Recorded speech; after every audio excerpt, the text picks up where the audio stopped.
మనం ఇంటికి పోయినాకనన్నా ఇంట్లో వాళ్ళు అంత బాగా పలకరిస్తారో లేదో తెలియదు కానీ ఈ ఆటో దిగిన తర్వాత మనం ఇంటికి వెళ్లే దారిలో మనకు తెలిసిన వాళ్ళు కనబడితే ఎట్లా పలకరిస్తారు తెలుసా?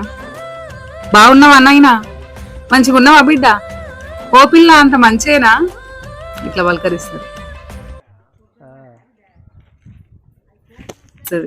కొబ్బరి బొండాలు కూడా తెంపుతున్నాయా? వాళ్ళ పలకరింపులో ఒక ప్రేమ, ఒక స్వచ్ఛత కనిపిస్తుంది నాకైతే.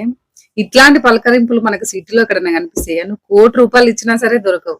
బండి కాడ మాటలు వచ్చిపోయేటోళ్ళ మందలించుకునే సంగతే గమ్మతి. తట్ట బుట్టలల్ల కూర తక్కువలు, సుట్ట బట్టలల్ల బీడి కట్టలు, చేతనైన సాయం చేసే మనుషులు